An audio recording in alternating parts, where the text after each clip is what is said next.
kids. Great to see you today. My name is Mr. Chapman. I'm out here in the woods checking on my apple trees. I'm kin to Johnny Chapman. You may know him as Johnny Appleseed. I'm going to read you a story about Johnny Appleseed. You may know it's Johnny Appleseed's birthday, so let me read you a story about him. And I'm going to take my pot off so I can read my story. He wore it to protect his head and to cook in when he can't. I'll put my glasses on. Johnny Appleseed. This is a story about Johnny Appleseed. With a name like that, you would think he was make-believe. But Johnny Appleseed was a real person who lived more than 200 years ago.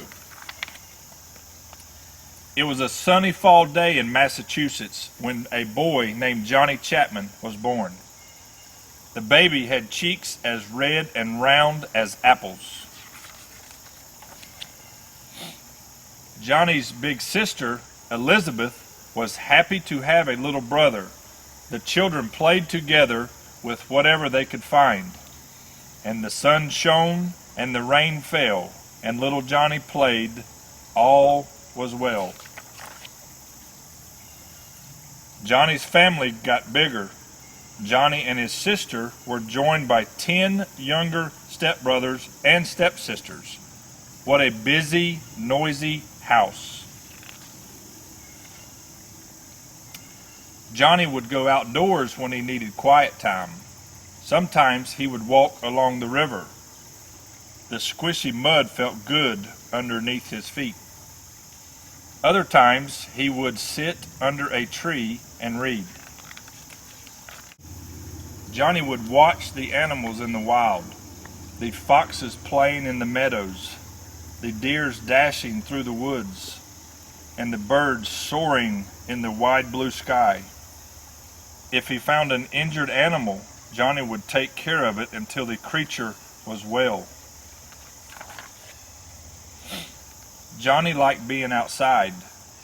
When he got older, he would go to work in the apple orchards just like his great-great-great-grandfather long before him. And the sun shone and the rain fell, and Johnny grew up, and all was well. Johnny learned everything about growing apples.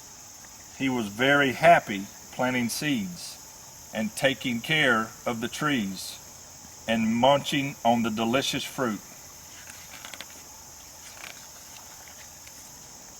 Lots of people were moving out west back then. When Johnny was all grown up, he decided to go west too. He didn't bring much with him. For a hat, he used his pot, and a burlap sack did fine for a shirt, and his shoes, well, why wear shoes when you have two perfectly good feet? Johnny traveled the countryside. The sun kept him warm by day. The stars made him a roof over his head at night. The rain washed him clean, and the animals kept him company. Sometimes Johnny would stop and plant apple seeds. As soon as seedlings grew, he'd sell the small plants to the families moving west. When they got to where they were going, the families planted Johnny's seedlings and grew trees of their own. Johnny was friends with everyone. Wherever he went, he'd bring seedlings, pitch in with chores, and share stories of his adventure. The seasons passed. Every fall, Johnny gathered seeds from ripe apples. Every spring, he planted the seeds and passed the seedlings to settlers. He planted so many apple seeds that before long, people started calling him Johnny Appleseed. And the sun shone and the rain fell, and trees filled the land, and all was well.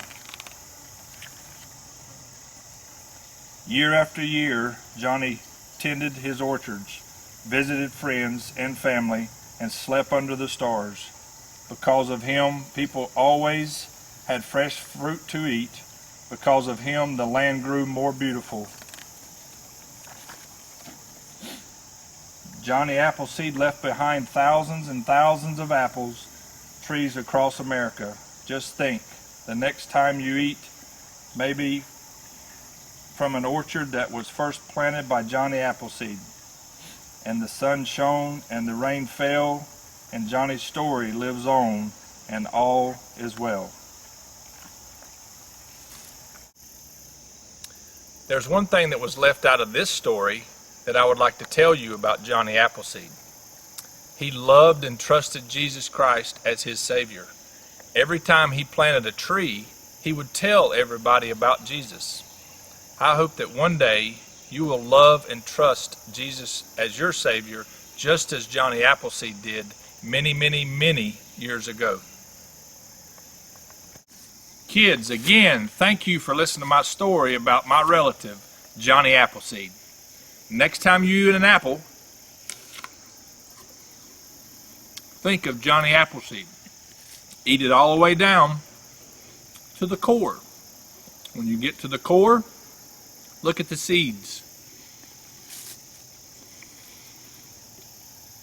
And think every time he took the seeds out to plant a tree. Remember, obey and listen to your teachers and your parents. Thanks again. Have a great day.